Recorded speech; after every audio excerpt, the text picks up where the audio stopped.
வணக்கம் நேர்களே. முதலீடு என்பது ஒரு கேம்பிள் இல்லை என்பதை பற்றி தான் இந்த குறு முதலீடு சொல்ல போகிறோம். அதாவது இன்னைக்கு சோஷியல் மீடியா ஆதிக்கம் அதிகமாக இருக்கிறது. மேலும் டெக்னாலஜியும் ரொம்ப அதிகமான வேகத்திலே சென்று கொண்டிருக்கிறது.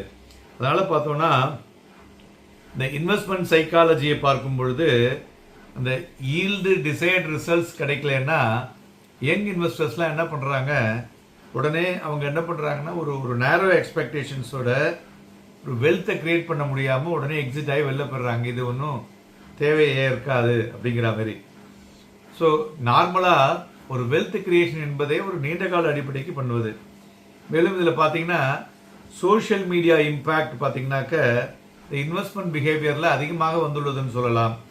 நிறைய சோஷியல் மீடியாவில் பார்த்தீங்கன்னாக்க ₹1 போட்டால் நாளைக்கே ₹100 கிடைக்கும், நாளைக்கே நம்ம கோடீஸ்வரன் ஆயிடலாம். இது மாதிரி நிறைய விஷயங்கள்ல நிறைய பேர் பணத்தை ஏமாறுறாங்க. தயவு செஞ்சு அதெல்லாம் பண்ணாதீங்க. ஏன்னா யங்ஸ்டர்ஸ் நீங்கள் உங்களுடைய மைண்டில் ஒரு நீண்ட கால அடிப்படைக்கு என்னுடைய முதலீடு இருக்க வேண்டும் என்பதை பண்ணிங்கன்னா தான் இந்த ஒரு அபாயகரமான ஒரு மாயையிலிருந்து நீங்கள் வெளில உங்களுடைய முதலீட்டினை நன்கு துவக்க முடியும். மேலும் இப்போ அதுமாரி பார்த்தீங்கன்னா ரொம்ப dependence on algorithm and AI. So அதுவுமே பார்த்தீங்கன்னா நல்லதில்லை.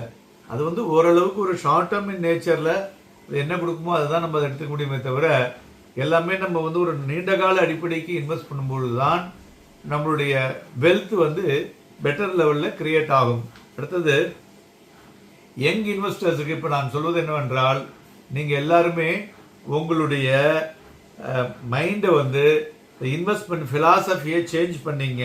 அதாவது ஒரு லாங் டேர்ம் வெல்த் கிரியேஷன், அந்த ப்ராசஸ் ட்ரிவன் ஸ்ட்ராட்டஜிக்கு என்னென்னலாம் அடாப்ட் பண்ணணும் அப்படிங்கிறத பண்ணி அதற்கு தகுந்தாற்போல் உங்களுடைய முதலீடுகளை சீரமைத்து கொள்ளுங்கள். அப்பொழுதுதான் உங்களோட முதலீடு பல மடங்காக பெருகக்கூடும்.